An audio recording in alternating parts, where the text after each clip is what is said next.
creators, welcome to our day 27 and our final day of the city of Ember. So grab a snack and find a comfy spot and let's listen to Dune and Lena's adventure. Chapter 19, A World of Light. As they squeezed past the rocks at the entrance to the path, Dune thought he saw the candlelight glance off a shiny place on the wall.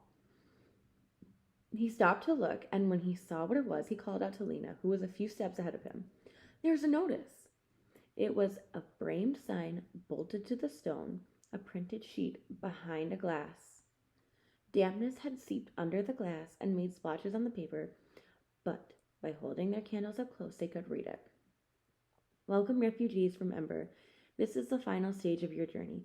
Be prepared for a climb that will take several hours. Fill your bottles with water from the river. We wish you good fortune, the builders. They're expecting us, said Lena. Well, they wrote this a long time ago, Dune said. The people who put it there must all be dead by now. That's true, but they wished us good fortune. It makes me feel as if they're watching over us. Yes, and maybe their great-great-great-great-grandchildren will be there to welcome us. Encouraged, they started up the path. Their candles made only feeble glow, but they could tell that the path was quite wide. The ceiling was high over their heads. The path seemed to have been made for a great company of people. In some places, the ground beneath their feet was rutted in parallel grooves, as if wheeled cart of some kind had been driven over it. After they had walked a while, they realized that they were moving in long zigzags. The path would go one direction for some time and then turn sharply and go the opposite way. As they went along, they talked less and less. The path sloped relentlessly upward, and they needed their breath just for breathing. The only sound was the light pat-pat of their footsteps. Lena and Dune took turns carrying Poppy on their backs. She had gotten tired of walking very soon and cried to be picked up. Twice they stopped and sat down to rest, leaning against the walls of the passage and taking drinks from Dune's bottle of water. How many hours do you think we've been walking? Lena asked. I don't know, Dune said. Maybe 2, maybe 3. We must be nearly there. They climbed on and on. Their first candles had long ago burned to the last inch, as their second candles. Finally, when their third ones were about halfway gone, Lena began to notice that the air smelled different. The cold, sharp-edged rock smell of the tunnel was changing to something softer, a strange, lovely smell. As they rounded a corner, a gust of this soft air swept past them, and their candles went out. Dune said, I'll find a match. But Lena said, No, wait, look. They were not in complete darkness. A faint haze of light shone in the passage ahead of them. It's the light of the city, breathed Lena. Lena set Poppy down. Quick, Poppy, she said, and Poppy began to trot, keeping close at Lena's heels. The strange, lovely smell in the air grew stronger. The passage came to an end a few yards farther along, and before them was an opening like a great empty doorway. Without a word, Lena and Dune took hold of each other's hands, and Lena took hold of Poppy's. When they stood in the doorway and looked out, they saw no new city at all, but something infinitely stranger.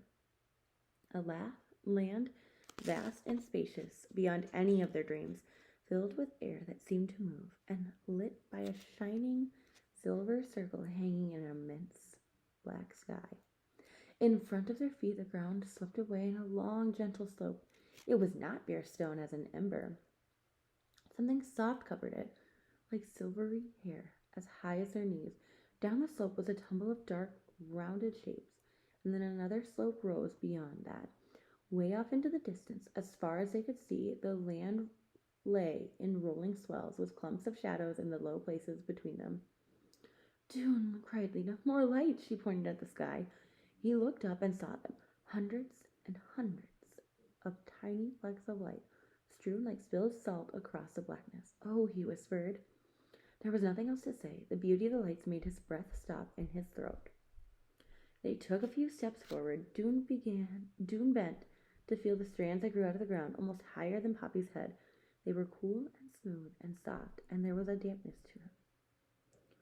Breathe, said Lena. She opened her mouth and took a long breath of air in. Dune did the same. It's sweet, he said, so full of smells. They held their hands out to feel the long stems as they waded through them. The air moved against their faces and their hair. Hear those sounds, said Dune. A high, thin, chirping sound came from somewhere nearby. It was repeated over and over like a question. Something alive, I think. Maybe some kind of bug? A bug that sings? Lena turned to Dune. Her face was shadowy in the silver light. It's so strange here, Dune. It's so huge, but I'm not afraid. No, I'm not either. It feels like a dream. A dream, yes. Maybe that's why it feels familiar. I might have dreamed about this place. They walked until they came to where the dark shapes billowed up from the ground. These were plants they had discovered, taller than they were, with stems as hard and thick as the walls of houses, and leaves that spread out over their heads. On the slope beside these plants, they sat down. Do you think that there's a city here somewhere, Lena asked, or any people at all? I don't see any lights, Dune said, even far off. But with this silver lamp in the sky, maybe they don't need lights. Dune shook his head doubtfully. People would need more light than this. How could you see well enough to work? How could you grow your food? It's a beautiful light, but not bright enough to live by. And what shall we do if there's no city and no people? I don't know. Dune didn't like this thinking. He was tired of figuring things out. He wanted to look at this new world and take in the scent of it and the feel of it and figure things out later. Lena felt the same way. She stopped asking questions, drew Poppy on her lap, and gazed in silence at the glimmering landscape. After a while, she became aware that something strange was happening. Surely when she had first sat down, the silver circle was just above the highest branch of the tall plant.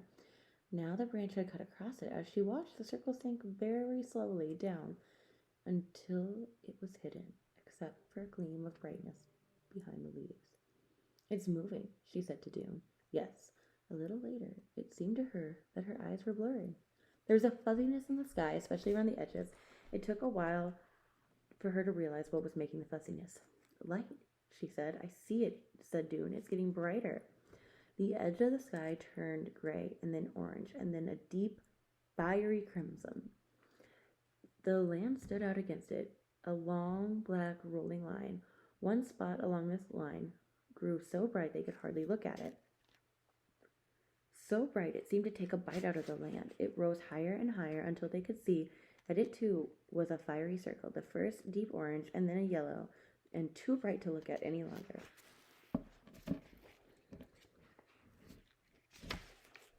The sky and it washed over the land. The light sparkled on the soft hair of the hills and shone through the lacy leaves as every shade of green sprang to life around them. They lifted their faces to the astonishing warmth. The sky arced over them higher than they could have imagined, a pale, clear blue. Lena felt as though a lid had been on her whole life, and it had been lifted off. Light air rushed through her, making a song, like the songs of Ember, only it was a song of joy. She looked at Dune and saw that he was smiling and crying at the same time, and she realized she was too. Everything around them was springing to life. A glorious racket came from the branches, tweedling notes, peeps, blurbs, high, sharp calls. Bugs, wondered Dune, imagining with awe that bugs could make such sounds. But then he saw something fly from a cluster of leaves and swoop down low across the ground, making a clear, sweet call as it flew. Did you see that? He said to Lena, pointing. And there's another one. And there, repeated Poppy, leaping from Lena's lap, whirling around, pointing in every direction. The air was full of them now. They were much too large to be insects. One of them lit nearby on a stem. It looked at them with two bright black eyes, and opening its mouth, which was pointed like a thorn, set forth a little trill. It's speaking to us, said Dune. What could it be? Lena shook her head. The creature shifted its claw-like beak onto the stems, flapped its brown wings, and trilled again. Then it leapt into the air and was gone. They leapt too and threw themselves into exploration. The ground was alive with insects, so many that Dune just laughed in helpless wonder. Flowers bloomed among the green blades, and a stream ran across the foot of the hill. They roamed over the green-coated slopes, running, sliding, calling out to each other with each new discovery until they were exhausted. Then they sat down by the entrance to the path to eat what was left of their food. They untied Dune's bundle, and Lena suddenly cried out, "The book! We forgot about the book!" There it was, wrapped in blotched green cloth. "Let's read out loud while we eat," said Dune. Lena opened the fragile notebook and laid it on the ground for her. She picked up a carrot with one hand, and with the other she kept her place on the scribbled page. This is what she read. Friday. They tell us we leave tonight. I knew it would be soon. The training has been over for nearly a month, but it still feels sudden, like a shock. Why did I agree to this? I'm an old woman, too tired to take up a new life. I wish now that I had said no when they asked me. I have put everything I can into my suitcase. Clothes, shoes, a good wind-up clock, some soap, an extra pair of glasses. Bring no books, they said, and no photographs. We have been told to say nothing ever again about the world we came from. But I'm going to take this notebook anyhow. I'm determined to write down what happened. Someday, someone may need to know. Saturday. I went to the train station yesterday evening, and as they told me to, and I got on the train they told me to take. It took us through Spring Valley, and I gazed the window at the fields and the houses of the place. I was saying goodbye to my home and my family's home for generations.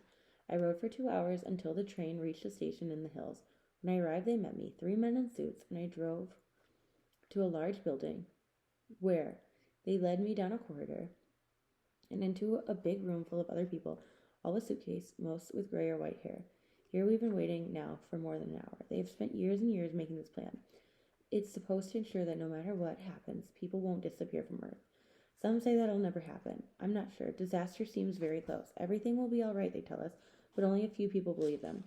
Why, if it's going to be all right, do we see it getting worse and worse every day? And of course, this plan is proof that they think the world is doomed. All the best scientists and engineers have been pulled in to work on it. Extraordinary efforts have been made, efforts that would have done more good elsewhere. I think it's the wrong answer, but they asked me if I'd go. I suppose I spent my life on a farm and I know enough about growing food. In spite of my doubts, I said yes. I'm not sure why. There are 100 of us, 50 men and 50 women. We all are at least 60 years old. There will be 100 babies too, 2 babies for each parent. I don't know yet which one of these gentlemen I'll be matched with. We are all strangers to one another. They planned it in that way. They said there would be fewer memories between us.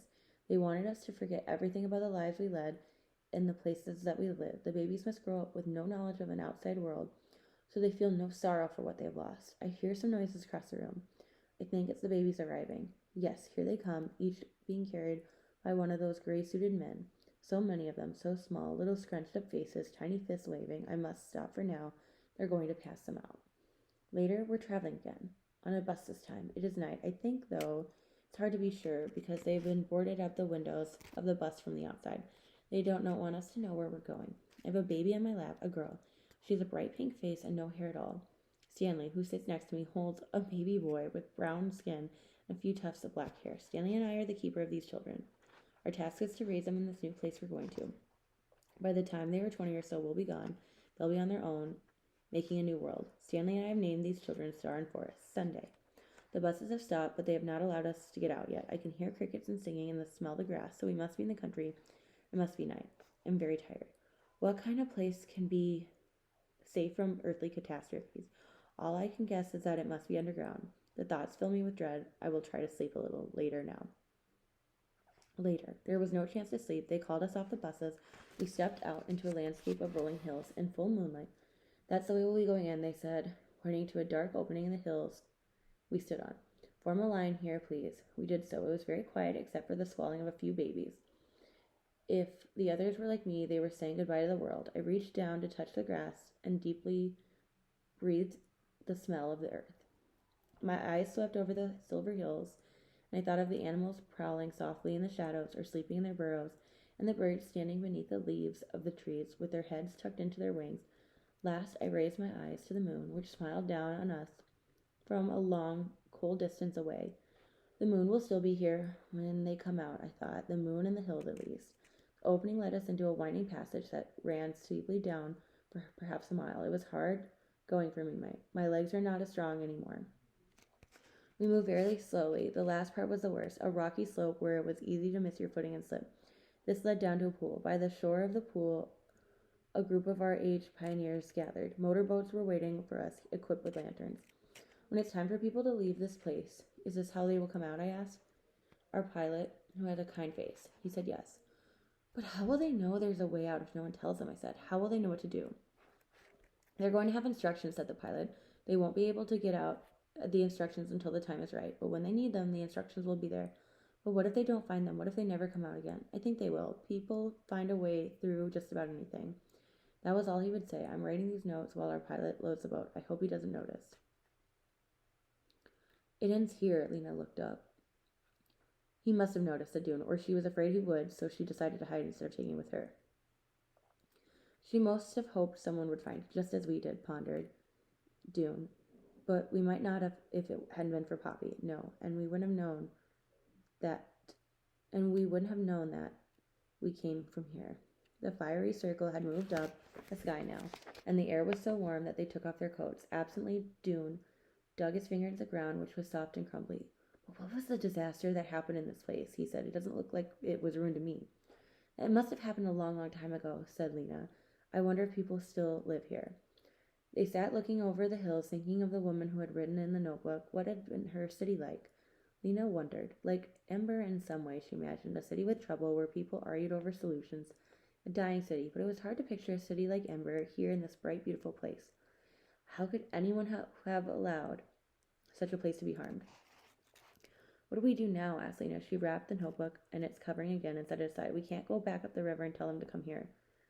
No, we can never make the boat go against the current.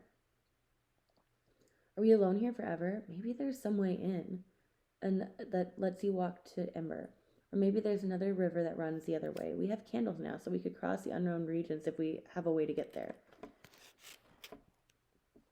This was the only plan, so all day long they searched for another way in. Under the brow of the hill, they found a hole where a stream wandered into the dark. The water was so good to drink, but the hole was far too small for them to fit through. There were gullies full of shrub, and Lena and Dune crawled among the leaves and prickly branches, but found no openings. Bugs buzzed around their ankles and past their eyes. Brown earth stained their hands, and pebbles got in their shoes. Their thick, dark, shabby clothes got full of all prickly things, and since they were much too hot anyhow, they took most of them off. They had never felt such warmth against their skin. When the bright circle was at the top of the sky, they sat for a while in the shade of one of the tall plants on the side of the hill, in a place where the thick brush gave way into a clearing. Poppy went to sleep, but Luna and Dune sat looking over the land. Green was everywhere, in different shades, like a huge, brilliant light, gorgeous version of the overlapping carpets back in the room of Ember. Far away, Lena saw a narrow gray line curving like a pencil stroke across a sweep of green. She pointed this out to Dune, and both of them squinted hard at it, but it was too far away to see clearly. Could it be a road? Said Lena. It could, said Dune. Maybe there are people here after all. I hope so, said Dune. There's so much I want to know. They were still gazing at the far-off bit of gray when they heard something moving in the bush nearby. Leaves rustling, there was a scraping, shuffling sound. They stiffened and held their breath. The shuffling paused. Then it started again. Was it a person? Should they call out?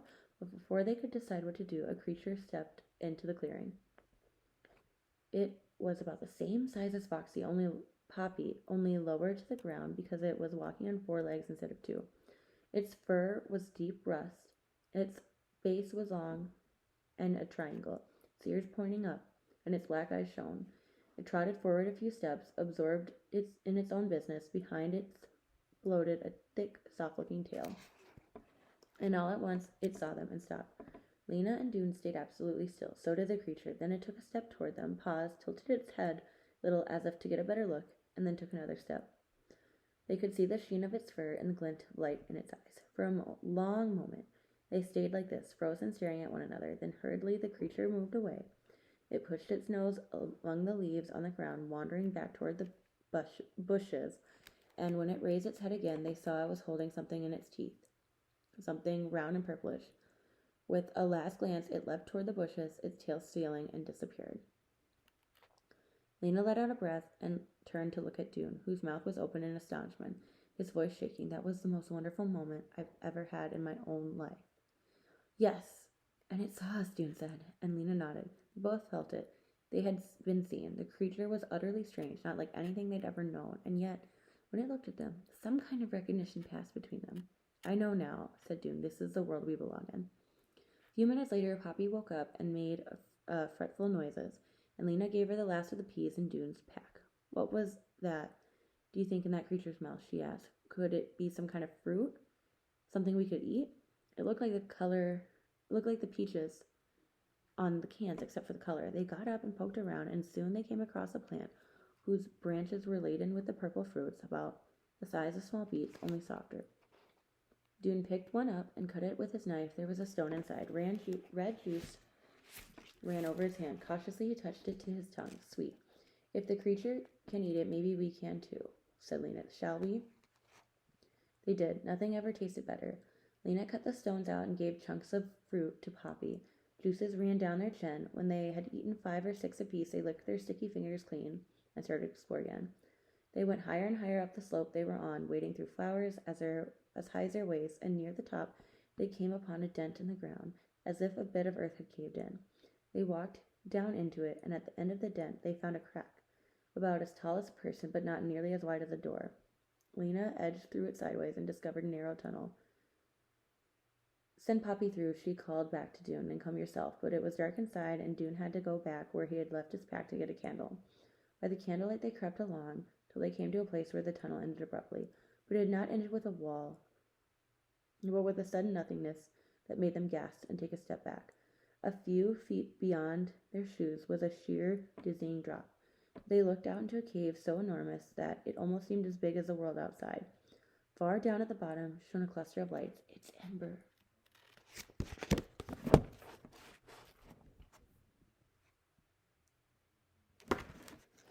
Lena whispered. They could see the tiny bright streets across each other, and the squares, little chips of light, and the darks of the tops of the building. Just beyond the edges was the immense darkness. Oh, our city, Dune. Our city is at the bottom of the hole. She gazed down through the gulf, and all of what she believed about the world began to slowly break apart. We were underground. Not just the pipeworks, everything. She could hardly make sense of what she was saying. Could they hear us if we shouted? I don't think so. We're much too far up. Maybe if we look into the sky, they could see our candle, said Lena. No, I guess they wouldn't. The streetlights would be too bright. Somehow we got to get word to them, said Dune. And that was when the idea came to Lena. Our message. We could send our message. And they did. From her pocket, Lena took out the message Dune had written, the one that was supposed to have gone to Clary, explaining everything. In small writing, they squeezed in the note at the top. Dear people of Ember, we came down the river from the pipeworks and found the way to another place. It is green and here and very big. Lights come from the sky. You must follow the instructions in this message and come on the river. Bring food with you. Come as quickly as you can. Lena Mayfleet, and Dune Harrow. They wrapped the message in Dune's shirt and put a rock inside of it. Then they stood in a row at the end, Dune in the middle, holding Poppy's hand and Lena's. Lena took aim at the heart of the city beneath her feet. With all her strength, she cast the message into the darkness, and they watched as it plunged down and down. Mrs. Murdo, walking even more briskly than usual to keep her spirit up, was crossing Harkin Square when something fell into the pavement just in front of her with a terrific thump. How extraordinary, she thought. She began picking it up. It was a bundle. She began to untie it.